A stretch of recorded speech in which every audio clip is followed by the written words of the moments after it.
HotMovies.com has long been an ethical and affordable place to hashtag pay for some of your porn. Now with Hot Movies Select, customers gain access to unlimited viewings of tens of thousands of additional films from all their favorite studios for the low price of $24.95.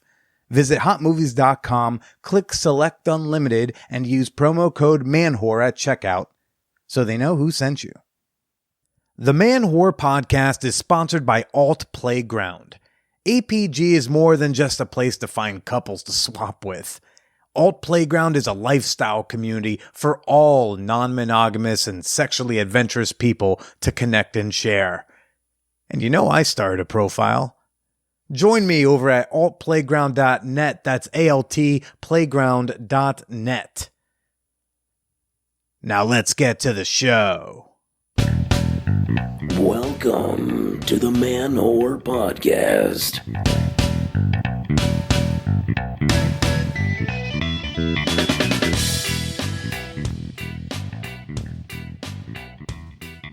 From the butts to the cucks, from the subs to the cubs, you're all God's horny little perverts.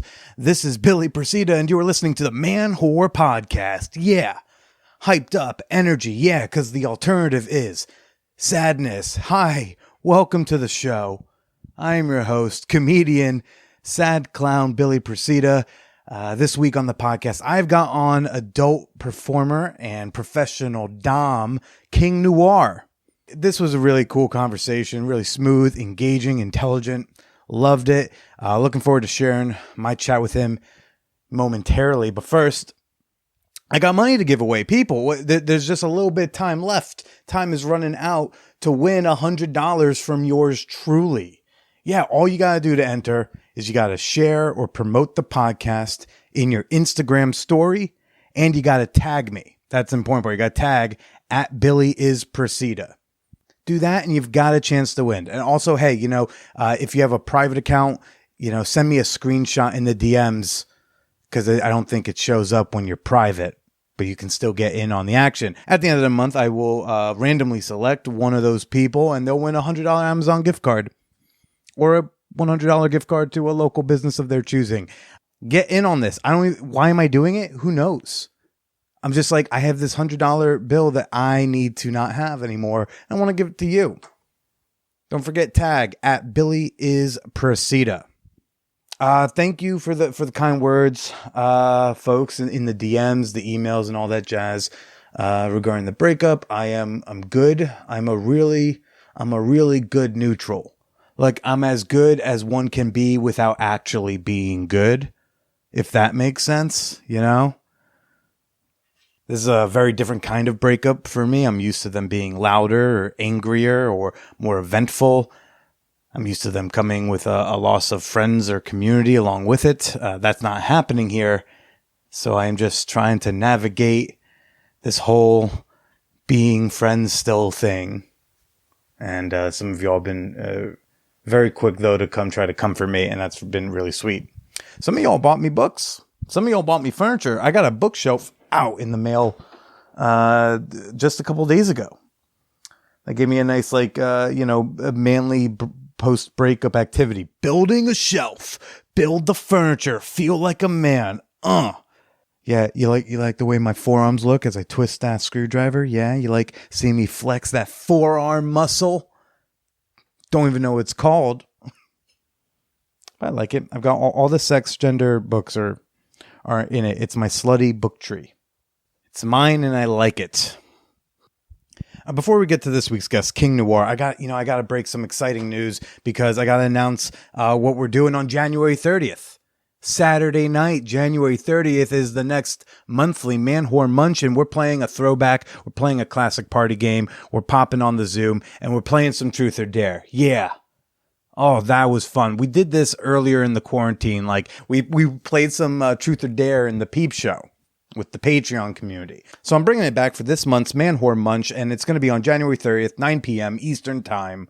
All of my $7 and up Patreon members will get an invite. So if you are currently a patron and not at the $7 level and you want to join us, I think it's worth bumping it up. You can always bump it back down. Not a Patreon member? Hey, what a time to come on in and join. Come join us to your comfort level. Although this is a boundary pushing game, so, do please come prepared to push your boundary at least just a little bit. Become a member today. Get your invite later at patreon.com/manwhorepodcast. That's Patreon, patreon.com/manwhorepodcast. And start brainstorming some really good truths, some really creative dares. And honestly, with the truths, let's get a little more creative. Like, yeah, I know we're a bunch of slutty sex pervert people, but also, we have lives and souls and funny anecdotes where everyone had their pants on. So let's come up with some, at least to lean into it. Like, can we not jump into who here's eating ass as the first question? Gotta pace ourselves, people. One person I hope will be joining us at the monthly Man Whore Munch is George Duschel. It's German. I don't really know how to say it, but George, here's your fan whore appreciation moment. I looked it up. Man Whore Podcast is really just Man Whore Podcast. It's just Man Whore, but I think you just say Man Whore, but it's just spelled differently. But I did look up to say, I think I'm doing it right. Deutscher Zuckerpapa. Thank you, Sugar Daddy. No, not Sugar Daddy, just a Patreon member. Supporting an indie content creator on the webs. Thanks, buddy, for being a member. And I hope you join us for all the fun on January 30th. And now for this week's guest, King Noire. King Noire is one half of Royal Fetish Films, which he runs with his partner Jet Setting Jasmine, who you're all going to hear next week. But he is a master fetish trainer. He is a pornographic star. He is a hip-hop artist. He's many things. He wears many hats. And we're about to go dive down a rabbit hole with King Noire. Little side note, we recorded this week's episode, next week's episode, a little differently than we normally do. So you might hear like a couple times where it feels like it's skipping, or as if like the Wi-Fi went out and you don't hear him speak for like literally half to a second and a half. And that's because that is what happened. The Wi-Fi went out like a couple times briefly and skipped. Some of them I could fix. There were a couple that I couldn't. So don't just keep rewinding thinking something's wrong. That's me. Your file is fine. It doesn't interrupt the conversation very much. All right, let's do wow, now doing that disclaimer, I kind of railed off the whole let's go to my conversation with run up. So I should probably kind of pull back, rear up. I'll just go ahead and tell you got two ads. Okay, we're hearing from two great sponsors. They're both names that you're very familiar with on this podcast, and then we're gonna lean in to King Noire, and I think now we are again hyped for ads and King. Just when you thought I had nothing new to say about hotmovies.com, I do. Hotmovies.com is a longtime sponsor of the Man Whore podcast. Very, very close friend of the pod. So close, we give each other brand marketing reach arounds at this point. We love hotmovies.com as an ethical and affordable place to hashtag pay for some of your porn.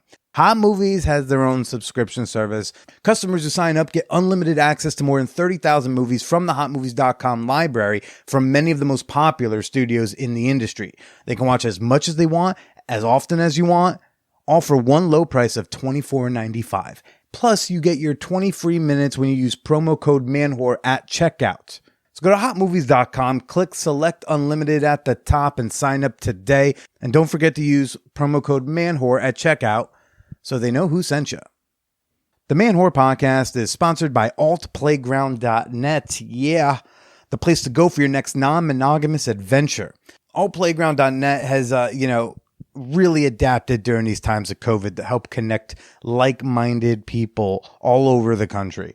We all know that when this is over, we are jumping on planes and fucking some people in faraway places. I think that's a lot of our impulses right now, right? Like, I know I need to get to Texas. I know that I need to get back to California. I know there's some people I'd like to see after this long interlude. And APG is going to help me find even more when I'm on my travels. Check it out today and see who's in the lifestyle near you at altplayground.net. That's altplayground.net. Now let's get to the show. Yeah, I grew up between Jersey City, Camden, and Teaneck. Those are like my three childhood homes between my mother, my grandmother, and my father. So I bounced between all of them. I mean, I'm Jersey from north to south. I also lived in Bayonne and North Bergen, Oh, wow. All the bus all over stops, Jersey. all the Yeah, pretty major bus much stops. all the major bus stops. And then I lived in New York. I lived in the Bronx for a little while, but I'm a Jersey guy through and through. Right. And where did you get, where's like the origin story of your porn career? I think I saw something on your Wikipedia page that you got that a chick you were dating brought you into it.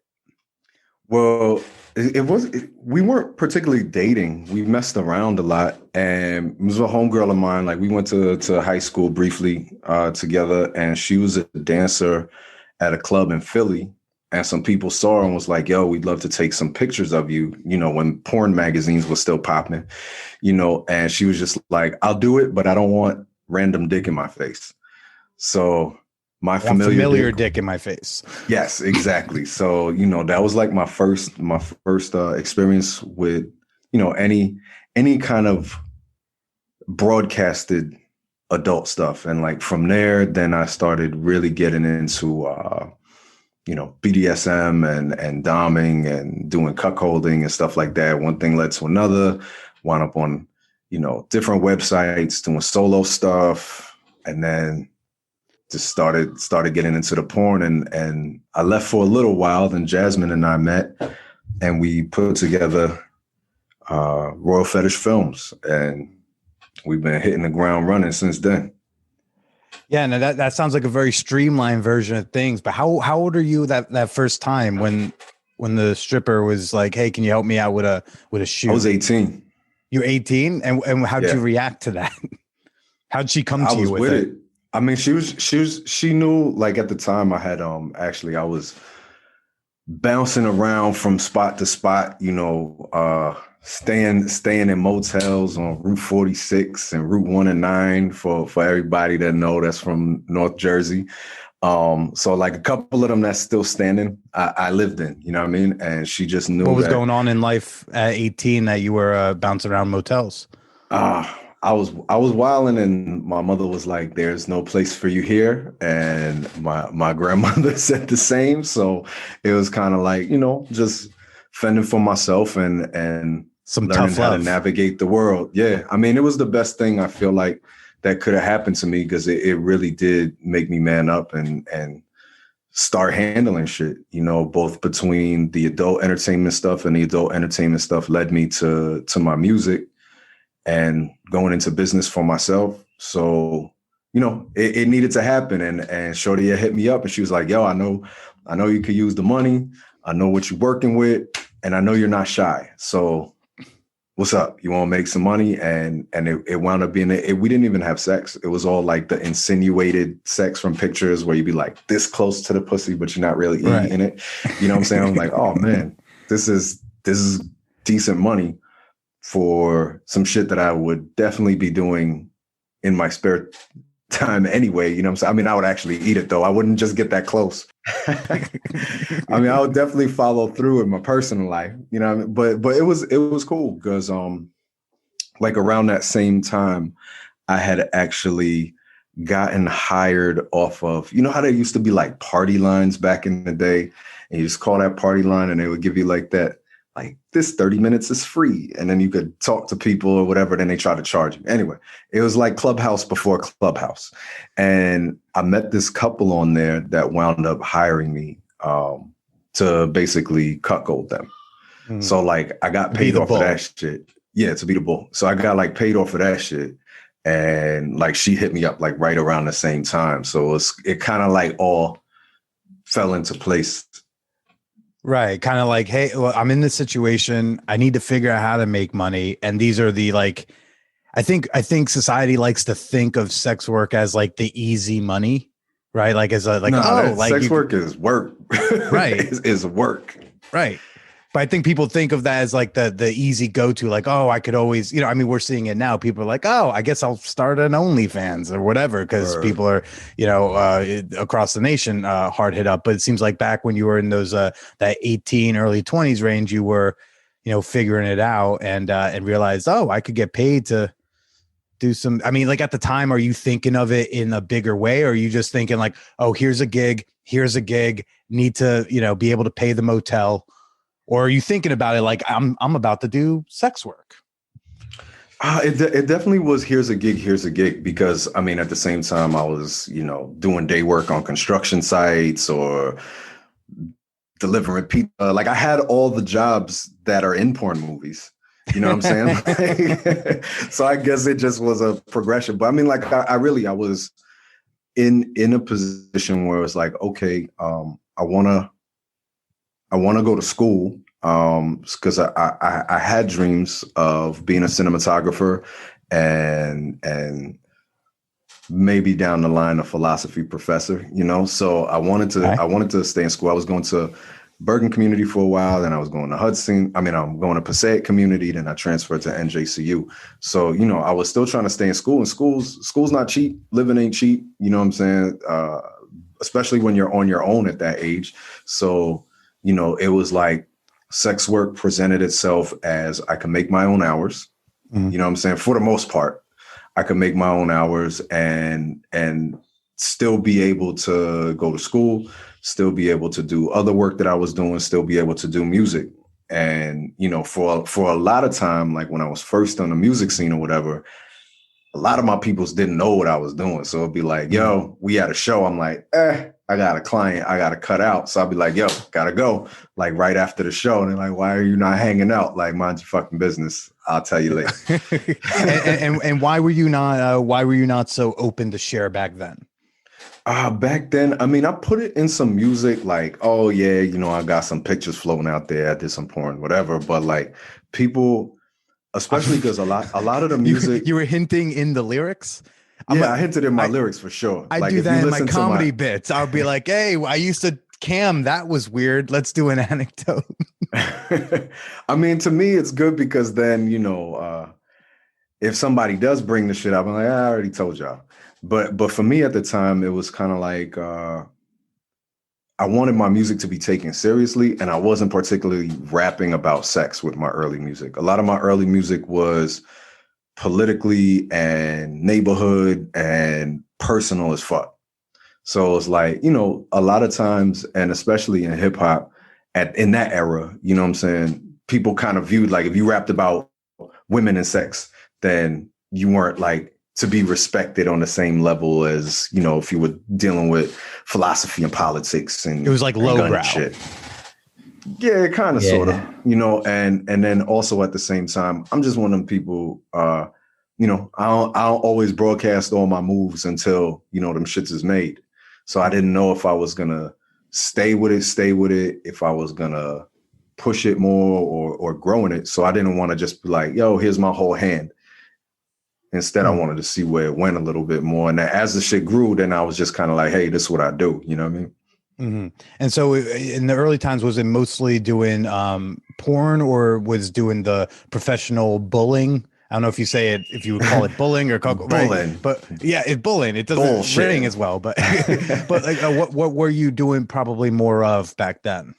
Definitely private sessions, private dancing, BDSM sessions, cuckolding sessions, live sex shows. Did a lot of live sex shows. Because also living in New York and New Jersey at that time, there weren't a lot of porn studios that wasn't just like some guy who had some money that shot that shit in the back of a business in Paramus or something. You know what I mean? Like it wasn't like there was major studios that were really shooting in New York, unless you were in more in the BDSM or the gay scene. They had some studios that was really popping, and so for what I was shooting, it wasn't really that, but there was a lot of work in I worked in sex clubs where I would be there putting on a show or be a greeter, hang out with people, be a face and stuff like that too. So like there was a lot of sex work opportunities, but it wasn't like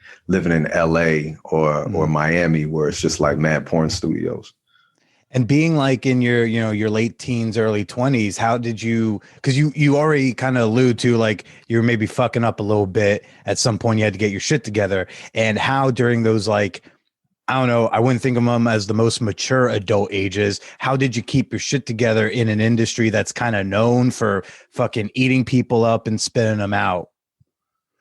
Well, I think because I came from uh fucking up in other ways, I knew that there's consequences for shit, So I did already also kind of have the idea in my head that I'm a commodity and people will use you and abuse you if you allow them to. But if you hold on to, whatever it is, whether it's your business acumen or your morals or whatever it is that keeps you in check, then I'll be able to not completely fall off in the industry. Because I very much knew, like, a lot of the people that I met were like, yo, what can we get out of this young man and make the most off of him, and who gives a fuck what happens to him. So I was very, very on point with paying attention to that shit. Yeah, being like 20, 22 and like having the discipline to tell your boys at night, like if like they're gonna go out and have fun, and for you to be like, no, I gotta go work. Well, I mean, I've been working. I first started I had an incense and oils business when I was like 13 years old. Really? I used to ride the train in New York and sell oils on the A train and the E train. I used to do, like, if you was having a Christmas, Kwanzaa, or Hanukkah, or whatever kind of event that the schools have, like all over Jersey, I would sign up. Like, I would get a table, pay $50 to $100 for a table to set up at an event. I sold like fucking oils, incense, black soap, like all kinds of shit. You know what I'm saying? So I've always been a businessman, and then I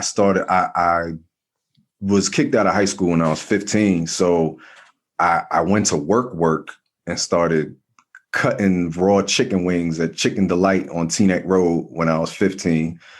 And I've been working ever since. So, telling my folks that I got to work, they was used to it. I was used to it anyway. Like, y'all going to school, I'm going to work right now at 16.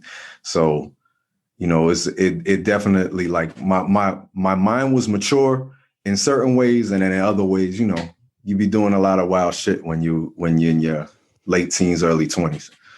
Yeah, I mean, I went to college here in the city. Probably at the height of Craigslist. You're that sentence in itself. There's a lot of wild shit you can get into on Craigslist. 10 years ago, 15 years ago, and I definitely popped into a lot of it. And sometimes it would involve like a couple, and I wouldn't say like we got into the cuckolding, but I definitely like entered some marriages for an hour or two at a time. And I definitely have a different mindset if I'm entering that type of space now than back then. Back then, it's just like pure sexual excitement.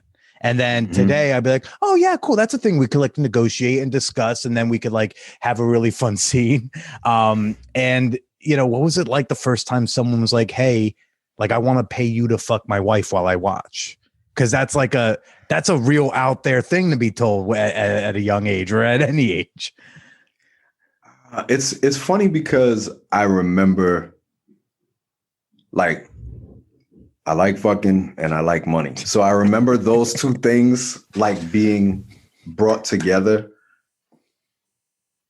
I've had that. I could think of like experiences from my youth that I could be like, oh, I've always been this way. Like, I have not really, like, I've grown, but I haven't varied off of like what my core fetishes are.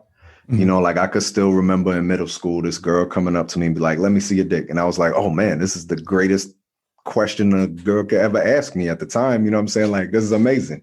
And like, now motherfuckers do it all the time. You know what I'm saying? So it was like that same kind of moment where it was just like, wait, I can get paid for this? Shit. You know what I'm saying? Like, on that aspect.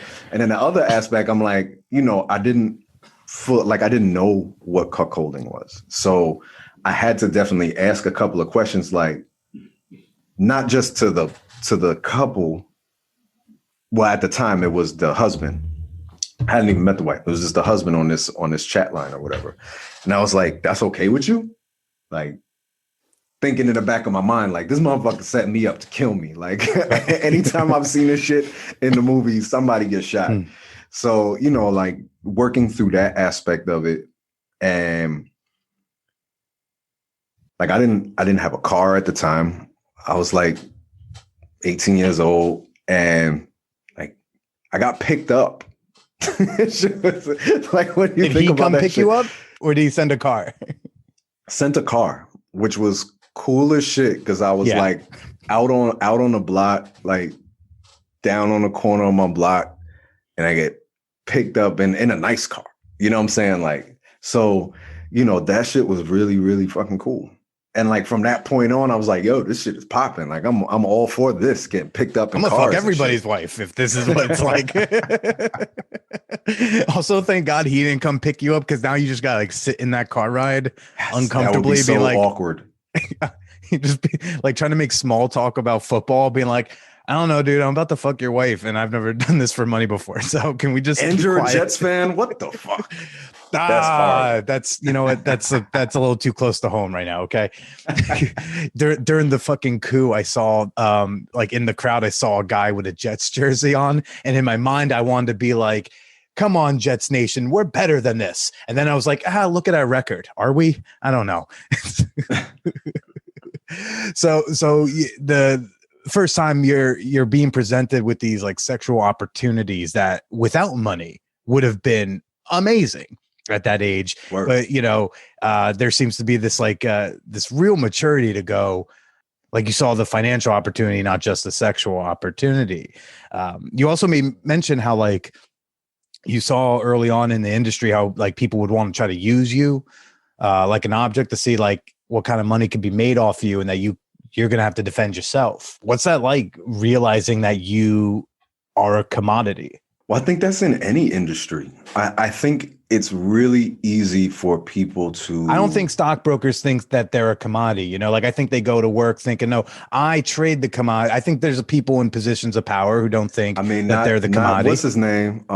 Jordan Belfort. Jordan Belfort knew he was the commodity. He knew that he's the one that was selling shit. And I think, and the reason where I was going is like, you know, with sex work, because it's our bodies. And you see the same thing with like with athletes. You know, people know because it's your body and your body is doing the work, like people are like, okay, it's easy to say that person is a commodity. But like I said, I've also worked on a construction site. You ever be on a construction site with somebody that's got to carry heavy ass materials and they fucked up their leg or they fucked up their foot and they're in pain? Like, they're not going to be able to feed their family if they're not there.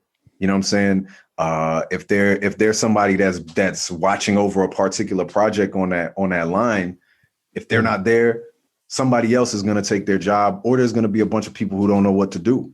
You know what I'm saying? So it's kind of like in every position. People listen to this podcast for you. If somebody else was on, they might not listen. You know what I'm saying? So like every single job that we do across the board, you are a commodity, whether it's for your mind, whether it's for your time, whether it's for your body. So, you know, it was kind of like understanding that from the other aspects and other work that I had already done. It was just kind of like this even more so, you know. And when I first was in it, I wasn't as diligent as I am now. Like now it's like what I eat, you know, the amount of time that I spend trying to get my cardio in or my workout in or whatever. It's like, I know I got to take care of myself because I am my product. Same thing with when I was doing music. Like, that's my mind. I got to keep my mind sharp. I got to, you know, keep my bars sharp, all that kind of stuff. So I think if everybody realized that, there'd be a whole lot more people that's just like, you know, I'm not going to take this bullshit from my job. I'm not going to take this bullshit from customers or clients or consumers, that, you know, I have to respect myself and other people need to respect me as well. And then also, you know, how we respect other people for doing their job. And in those earlier days, in those earlier years, that first run doing sex work, doing porn, you know, is there an example of a time when you had to say, no, I'm not going to put up with this bullshit, and you had to kind of make that known? For sure. That has happened then and now. Like, I'm sure it happens plenty, but I you know, but I'd be curious the difference. Back then, back then there definitely was more of a like, if I say no to this, where is my next meal or my rent coming from? Even more so. You know what I'm saying? Like, so those decisions, like I definitely was in a couple of I had to break it off once with someone I was doing duos with, because we had a client who requested like some ease. Let's just say, like, they didn't want to be completely berated in verbally or get pushed too far to their physical limits. And the duo partner I had, she was very beautiful, but I don't know, like, just one day she must have came into this session and she was pissed, and she like really went past this person's limit. They had to give their safety word, and this was like a recurring client for me, not for the duo partner.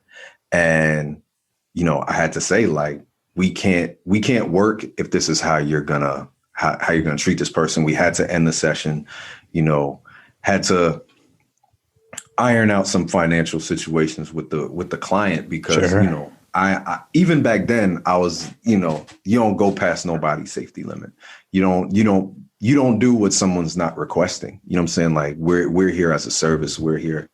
The time is, some wild shit is still got to maintain and be within somebody's boundaries. And cutting it off with that duo partner did put me out for a couple months, because I didn't have another duo partner to do particular sessions and scenes with. So that shit was whack, but it also was respected by the client that then, hey, when you do find somebody, I'll be back. You know what I'm saying? So that was important. And you could have kept that business relationship going, but it sounds like you were able to sleep better at night because of the decision you made. Yeah, I definitely think that no matter what, like, if we have philosophical differences or we don't work well together for whatever reason, there's still it's always good to make things amicable and peaceful, Yeah. And how long was that first run? Because you had mentioned earlier, like, you took a break. So how long was the first run? So I was 18, and then I guess I took a break at, man, I gotta think. So 2005. So let's say, I'm not good at math today. So you can estimate. That first joint was like maybe like 6-7 years. Yeah, which is like longer than many people's entire careers in porn. Yo, I have been. It's crazy. I have been a sex worker pretty much a little longer than half of my life. It's wild. Yeah, and it's interesting because you see people come and go. You also see other people who have been career sex workers as well. And, it is not an easy profession. That's why it is funny, like how you said earlier, like everyone's like, oh shit, times are tight. You know what I'm saying? That's the tough part. And, when the world opens back up again, if you now have, your advertisements on Twitter or wherever else, you Telegram, wherever, now you're out there. Not that I wouldn't be a good one, but I don't think I can run for Congress or the Senate or president anytime soon. They accept crooks. They don't accept sex workers, apparently.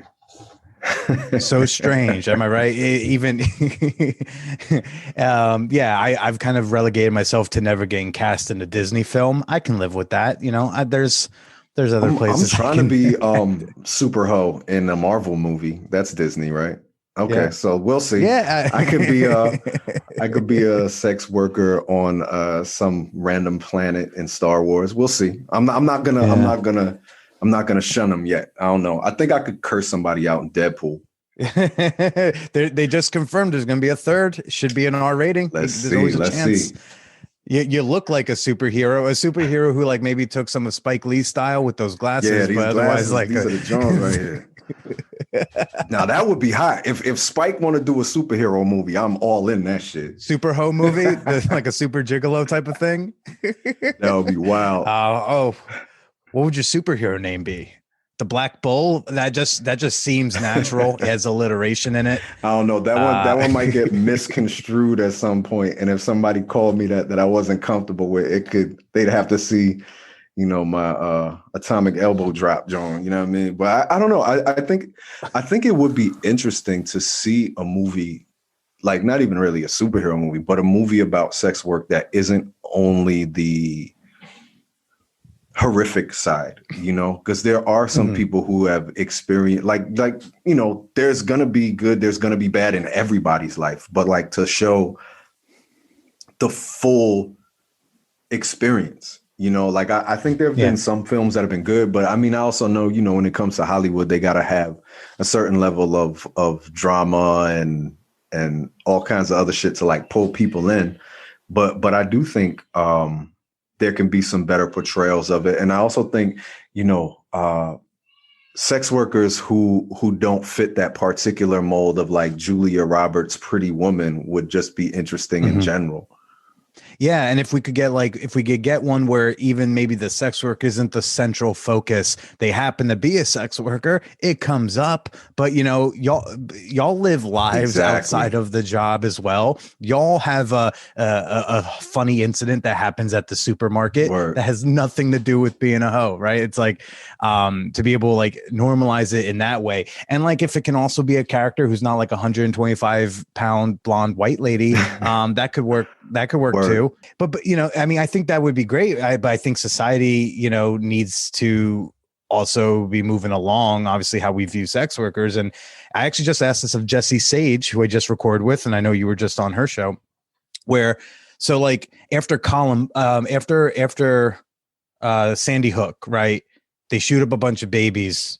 I think surely they'll do some like gun control stuff now. Like they shot up actual like whole school kids, right? Like little kids, not even high schoolers who kind of look like adults sometimes. And I was like, surely they'll do something. And they did nothing. And so I left that going, well, I guess they're not going to do anything. So similarly, right now, where we're probably seeing the most people dabbling in sex work than probably ever have before, if we don't exit the quarantine feeling a little more humanizing sex work a little bit more because we have like 6 friends who'd had an OnlyFans for a minute, do you think there's any hope of us humanizing sex workers? That's a really good question. I mean, Beyonce mentioned OnlyFans, so that was helpful. Yeah. No, I think when it comes to the humanity of people across the board, you know what I mean? Like we live at a time when humanity isn't really appreciated at all. So then when people feel like they have a leg up on you in anything, they'll kind of like use that leg to kick your ass down. So it's kind of tough. I think going back to lawmakers, you have a lot of lawmakers who, want to push all these kind of laws that are detrimental to sex workers. And I'm talking about, when I say sex workers, I'm talking about people who want to be there. Sex workers who are choosing that as a profession, not someone who's forced. Not trafficking victims. Those are they're totally different things, but they're trying to lump all of it together. And until people can have a nuanced view of humanity in general, like, for example, if you think that anyone who does sex work is doing it because they're trafficked or doing it because they have no choice, then you're not really having a full perspective on sex work. It's kind of like how, people think that all Black people are one particular way. Like, no, we all have unique opinions because we're individuals and we're human beings, right? So it's kind of like that same thing. So I think it will push in the mainstream, more people are accepting of it. You still have people who don't want to see, more specifically than sex workers in general, but more specifically women and non-binary and trans folk, and specifically BIPOC people that I just mentioned, have any kind of agency over themselves and their bodies and how they make money and what they have to say and all that kind of shit. Like there are always going to be people that's going to kind of try to crush that. So maybe there's a step where it's like, oh, that influencer that I liked on Instagram has a OnlyFans. Maybe they're not all bad. You know what I mean? Like maybe that's the one thing, but I don't. Or even like, hey, my friend who like temporarily lost her job, she started webcamming a little bit. She stopped when she got her job back, but like she didn't become like a moral degenerate just because she webcammed for 6 months, right? Yeah. I mean, that'd be great. But the thing is, it's kind of like the people who make the laws. Like in the general public, I think most people know somebody who has stripped or done camming or done porn. Yeah, but I think something. they think things of that friend. I think they have opinions of their friend because of the sex work. We already know that public opinion changes laws. Weed is like basically, I mean, weed is popping look right at how, now. My weed stocks. We're in 2020, and I know people who have done 5+ years over having like a gram or less than a gram. You know what I'm saying? And it's changing. The thing is kind of like going back to your comment about white women that are 125 pounds. Pit bulls are accepted dogs now because white women who are 125 pounds have pit bulls. Back in the day, you walk around with a pit bull, people think you a thug or a gangster. Weed, because white people are smoking weed and white people are starting companies that are not, it's okay. But back in the day, we used to get harassed by the police for smoking. You know, you get locked up for smoking. Like, I'm from Jersey, you in Jersey, the shit is legal in Jersey now. I know people who are still locked up because of marijuana offenses in New Jersey. Until they let those people out, until they let people of color who pushed marijuana, whether it be from music, weed culture, different scientifical advancements in growing and things like that, you know, until those people actually let into the industry, it's still that same particular view. It's still that same, but like if it's white, it's all right. If it's anything else, it's oppressing you, you know? So it's tough. And I think it's kind of going to be the same thing with sex work to a certain extent, where it's like, oh yeah, like she had that OnlyFans. But I already view her, she's a white woman. So I don't have that particular something view that of her. I respect. Yeah. Right. You have to start as something I respect and then dabble in some sex work. You can't be in sex work and then I respect you. You have to almost prove that you could do a real job if you wanted to or something, as opposed to those people who only do it because they couldn't or something. And then there's also just that view. I mean, shit, even if you are the most qualified black man for the job, people will still say you got that because of affirmative action, or they'll say you were born in Kenya, you know what I mean? And you don't deserve the job. You know what I'm saying? It's still pretty tough. And then also, you know, for example, if you're a trans person, people will have this like particular idea of you anyway, or, you know, so I think it's kind of like certain steps, but it's baby steps. Well, then here's a question for you. So look, we're seeing now how weed is being legalized and decriminalized, and we, you know, state by state, and it looks very clear like it's going to be decriminalized federally, you know, pretty soon. And we're seeing things that are not like, I'm glad you bring up that there, you know, we still got a lot of like people of color who are locked up for having small amounts of marijuana, and that obviously needs to change.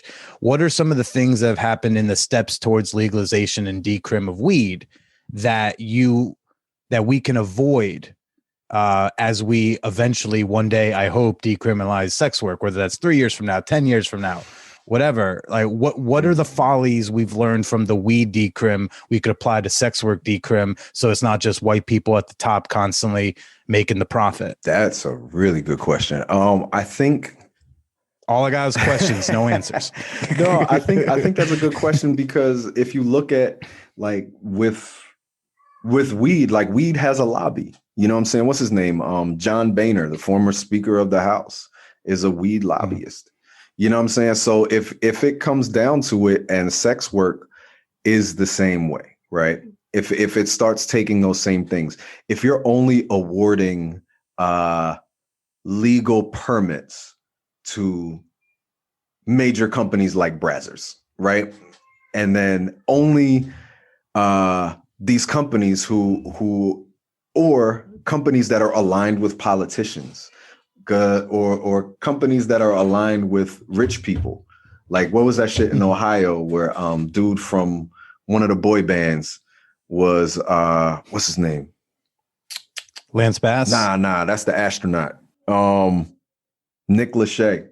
Nick Lachey in Ohio was the face of a company. See, I'll be doing my research on this legal weed shit. Right, of a grow farm. Yeah, right? he was the face And of so it. he got one of the few licenses happened to go to the 98 degrees. Yeah. So, like, if it goes down in that same kind of way, and then you're not awarding legality to individuals, or if it's like, yo, this particular zone, it's not okay. This particular zone, it is okay, but that particular zone is out of reach for people who don't have a certain amount of money, or whatever the case being. You know what I'm saying? Like, I think that it's just like the laws and the steps to those laws have to be accessible to everybody. And I think, like, it's kind of like the thing.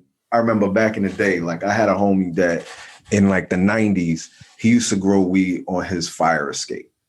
And it was some of the best weed that I ever had in my life to this day. Right. And he was just like super, super talented. Like, this man could just hook the shit up. Like, he was a botanist. Right. But due to, why wasn't he in charge of the vaccine? He sounds like a genius. No, I've got something going on in my wine cellar. I don't know if weed and vaccine is close, but I don't know if you gave him a chance. I think it just had to do with, like, we used to always joke with him, like, there's no way that this shit will be legal in New York and New Jersey. He lived in the Bronx. And it was like, no way it'd be legal in New York and New Jersey if every motherfucker like you could just grow that shit. Because it's like, think about alcohol. People back in the day, I mean, they still do in the South, make their moonshine or whatever. But there's a certain government regulation because they're going to want their fucking taxes. So if every asshole in the street could just make fucking moonshine and drink that shit, they're like, damn, what's the point of making it legal if we can't get our money? So I feel like that's where it's going to be interesting in regards to sex work, where it's going to be like, how are they going to regulate it? How are they going to do all these other things, which is where it becomes like, do we want it legal or do we want it decriminalized? You know what I'm saying? So, well, now one thing is, when you bring up the taxes, I think a lot of people don't realize, and obviously not everyone does this. You know what I mean? My OnlyFans is taxed. Yep. And even if you're doing client work or session work like that, I'm not going to sit here and say every pro dom like fully files taxes for all the income, but like they file in taxes. I definitely do. And they're figuring out what to call themselves. But the people instantly want to say, no, it needs to be regulated for taxes. And I'm like, what do you mean? Like the sales tax? Because like the provider is fucking doing taxes already. Yeah, we definitely pay taxes. The locations, if you own a dungeon, you're paying your property taxes. So if you're smart, the people who come in session there, they, all the dungeons I session at, there's a list. You know what I'm saying? There's receipts. They're keeping track. People are able to maintain their anonymity. Clients are able to maintain their anonymity, but the dungeon itself is paying its taxes. The transactions are kept track of. Yeah, transactions are, but like you could keep your anonymity in the sense of like, they're not like calling Mr. Smith to the front right now. You know what I'm saying? Like, no, that shit don't happen, So I think decriminalization is important, but then the legal aspects of everything has to include everyone. It can't be like, we can't have like the Monsanto of sex work.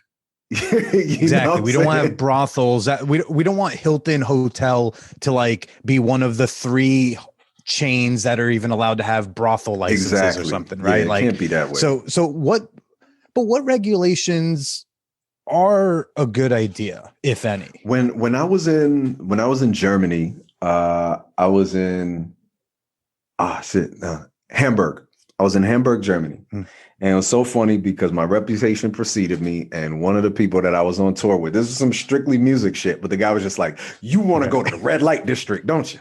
I was like, I mean, just calling you out. Check it. Like, I'll check it out. Good. But I mean, it was interesting because I'd never been any place that sex work was legal. So we went to the red light district, and first and foremost, you know, people were not, or the providers were not outside on the street, kind of like all in people's faces, you know. That's one thing, which is safer for the sex worker, where they can't just get snatched up. You know, people had, you know, it was kind of like windows. They would open the curtain and turn on the light if they were available. If they weren't, close the shit up. Like the safety in knowing, like for people who want to remain anonymous, the area itself is kind of like walled off. You're not being outside to the elements, which fucks you up and gets you sick. You know what I'm saying? Everybody there is tested. Everybody like that's one of the regulations that I thought that was really, really dope. That if you're a sex worker, which one? You can go to whatever your local health provider is, you get tested, and that test is something kind of like if you go to a restaurant and they get the motherfucking the grade, you know what I'm saying? Like you have your test in a way that is still that you can show people like, yo, I was tested, I'm safe. You know, and that's, right. It's like this pussy is an A. We've upgraded from a C+ with some penicillin, and we are ready. I mean, business. Pussy, butthole, mouth, whatever. You know what I'm saying? Like it's whatever you are into. But I think that's important. And then also like, yo, there are people who prey on sex workers because they know that a sex worker is 9.9 times out of 10 not going to be either able to go to police, the police won't respect them, listen to them, or the police are going to prey on them too. So having a location where they know they're safe, where they know, you know, local law enforcement is not allowing people to fuck with them, is not allowing people to prey on them, makes it also safer for everybody involved, you know. So they view the shit as work out there. You know what I'm saying? Like you clock in, you clock out, and you are able to keep your health, maintain your health. It's not like when you go there, you have to, you know, a lot of sex workers aren't able to tell their healthcare providers what they do for work. And if they do tell their healthcare provider is now going to be judging them. So maybe you have a stomach ache because you ate something that you shouldn't have fucking eaten, but your healthcare provider is like, you have a stomach ache because you're a hoe. You know what I'm saying? Like, or whatever other dumb shit they say, and they treat you in a way that makes you want to skip out on healthcare. You know, so I think that that's very important, and that makes things safer for everyone, keeps everyone healthy. You know, there's so many ways that you can have checks and balances where people will not feel like, you know, the government is all in their dick hole, but you know what I'm saying? Actually working to keep everyone safe.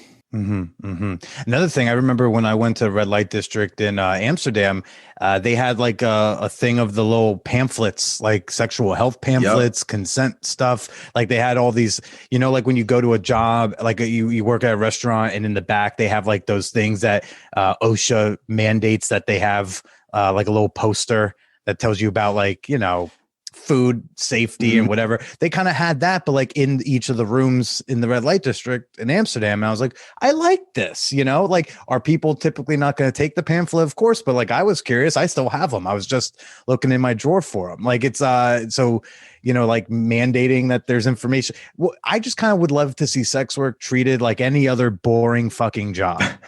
You know, it's like, yep, we've got a stupid laminated poster that no one reads. We have some pamphlets you can take if you want. Like I want to be treated just as boring. I've been to a lot of dungeons that actually has, you know, like most dungeons will have their house rules up as soon as you walk in, and other information throughout, which is good.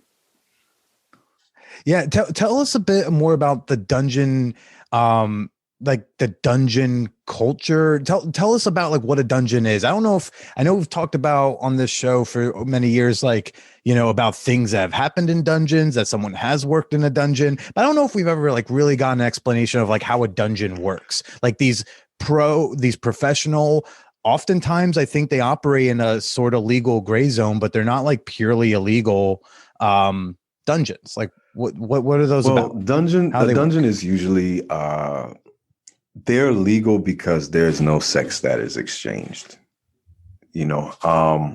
And really it's kind of like I look at dungeons as kind of like a mix between a gym and a theater. You know, you go in there, if you have a particular fetish or a kink that you want to experience, it is good to experience that fetish or kink with a trained professional. You know, there's certain things that it's great to try with your lover or your partner or whatever, but if neither of y'all know what you're doing, you can get seriously fucking hurt.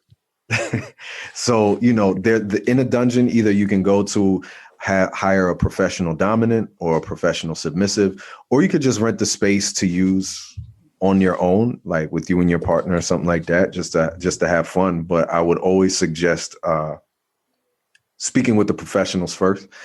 But it's like, you know, certain rooms have themes. So it might be, you know, let's say medieval torture kind of thing, and it looks like a room out the Spanish Inquisition. And then there might be another room that's a little bit more playful, and like this a dungeon I work out of often in Los Angeles called Sanctuary, and they have they have one room, and it's like this huge. It's like a what's the right way to say it? It's kind of like a wardrobe closet, and it's for people who like playing like DDLG. Like daddy dom, little girl, or like dress up fetishes in that kind of way. So it's like you wouldn't expect to see this room next to a room that has a pillory and a whipping booth. You know, I mean, a whipping pole or something like that. But then there's this one room that's just mad bright and whatever. So it's like, you know, a dungeon doesn't particularly have to be dark and gloomy. It can really range. But it is about experiencing and living your kinks and fetishes in a private way. Yeah. And are you paying do you like pay the dungeon like a fee to like have a room for a day, or like how's it work as from the sex worker point of view? When I shoot scenes there, I just rent it out.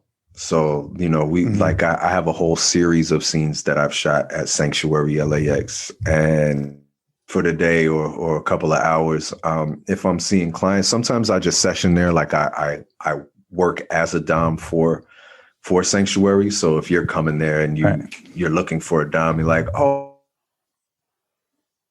you know what I'm saying? So it'll work like that, and then it's the fees are broken up. Like, what's it like being a pro male dom? What's your clientele like? What's your marketing like? That's going to be different than, say, you know, like male escorts or you know, women doms or whatever. I just feel like it's a very, very small group of people who are pro male dominance. For me,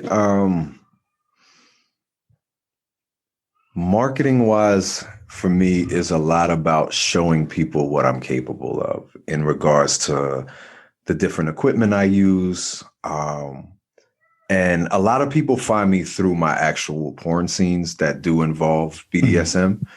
And it's just like, yeah, you can experience this without the fucking part, you know? So is that common with people who do specifically fetish porn? Is it common for them to also do client sessions? It really depends on the person.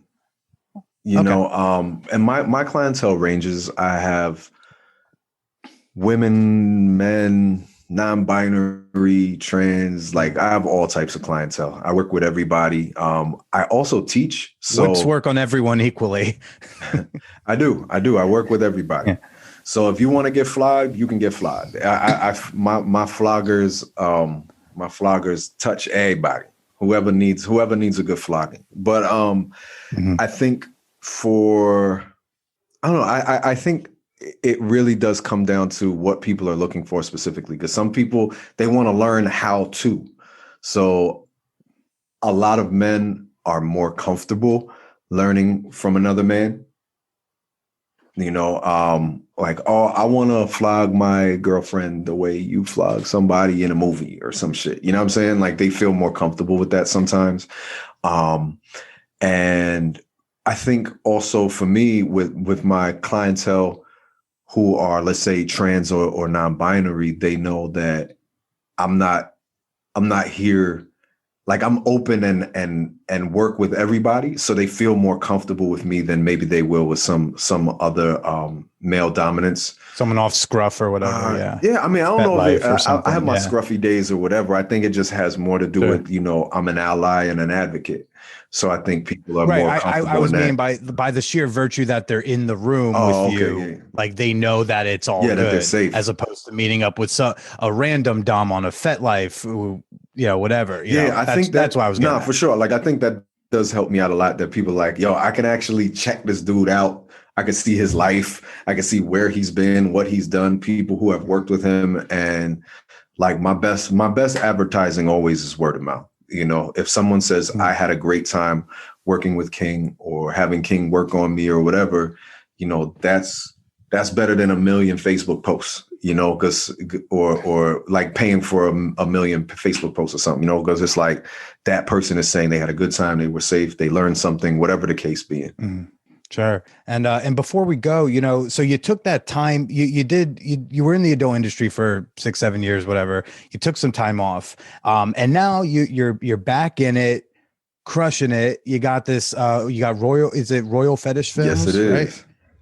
Royal Fetish Films that you run with your partner, Jet Set and Jasmine. Mm-hmm. Tell us a bit about like that return to the adult industry and running RFF. So when I left because I was primarily doing music, but also because I started doing some community work that, people don't understand you can do both, or, you can't, as a sex worker, there's something. They don't always want the porn star around the kids. There you go. So actually the program I was working with was cut, and I needed work. And somebody I know was like, I need a male dancer for a party. I was like, I'll do it. And it went over really well. Started doing parties in Jersey and New York. And I wound up meeting Jasmine around that time. And she was doing parties where she was teaching women how to pole dance and, like sex toys and all that kind of stuff. And we merged our talents together. And we started doing fantasy flight parties all over the world, actually. And primarily our parties were for women, and the age range was like 25 to 45, primarily Black and brown women. And they were like, how come when we watch porn, that shit is racist? I don't see any particular depictions of, Black love or passion, or we're fetishized and stereotyped in so many different ways. Like, what can we do? We need somewhere else to go. And that's why we started Royal Fetish Films. And the first full film that we ever did won a full-length feature at the FetCon Fetish Awards. And then we wound up winning the next 2 years after that. And it just kind of like cemented us in a place of, people look for us of all races, of all genders, of all orientations, for passionate, kinky, hardcore fetish films. So, right now we have royalfetishxxx.com, but we also license some films to different sites. And we also have a deal right now with kink.com where we're doing socially distant BDSM scenes for them. So trying to help people expand their sexual activity during this time of COVID to, if you have to be socially distant from your partner, or you're meeting somebody and you want to actually, get to know them or experience them in a different way, and y'all can't be there one-on-one in person, we teaching people how to socially distance their kink and get it in all kinds of creative ways. That's dope, man. And where can listeners find more of you? I know you also do music. Sadly, we didn't get to get too much to that, but where can they find all the awesome things that you're up to? Yes. Google me. Nah. KingNoire.com has links to everything that I do. That is actually a safe for work site. KingNoireXXX.com is not safe for work at all. RoyalFetishXXX.com.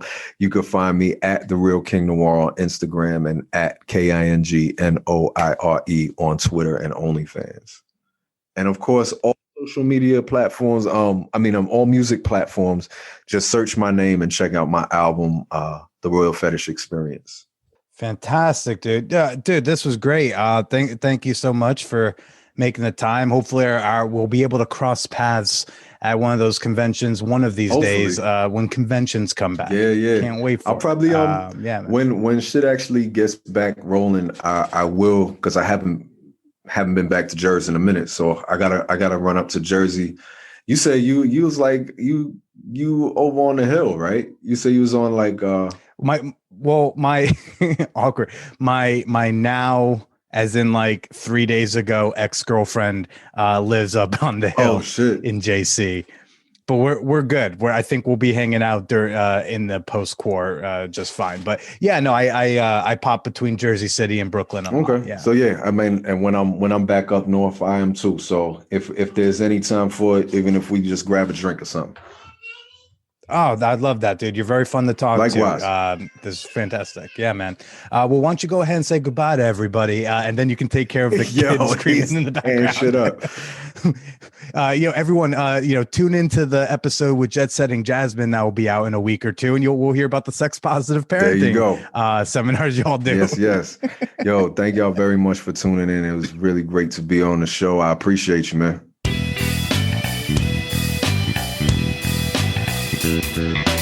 Oh, cuckolding, polyamory, doming, legalizing versus decriminalizing sex work, and dungeons. Learned about how the dungeons can work a bit, right? I want to know what you thought about this episode. I want to know what you think about those topics on our brand new Discord server, the Champagne Room. Yeah, it used to be an exclusive secret Facebook group, but now I'm opening it up to the masses because I'm just that kind of guy. I know, channel, server, confusing words. Just go to manwhorepod.com/Discord, and I promise we'll get you acclimated and we'll get you in on the fun. You know what else is fun? Winning free money. So don't forget to promote the Man Whore Podcast, to share the Man Whore Podcast in your Instagram story, and to tag me at Billy is Persida. One of you at the end of this month is going to win $100. Isn't that cool?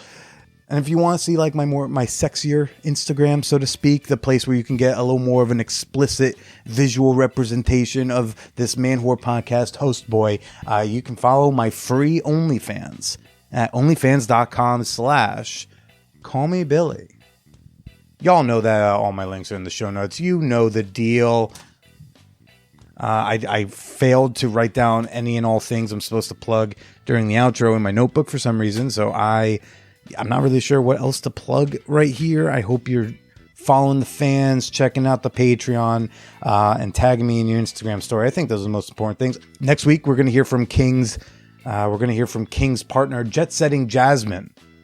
Another fantastic, captivating conversation. You shouldn't miss it. Your friend shouldn't either. Stay slutty.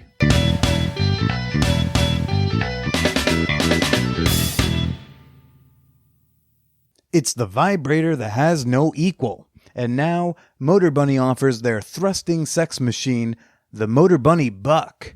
Enjoy a fan whore discount at manwhorepod.com/motorbunny or use promo code manwhore at checkout.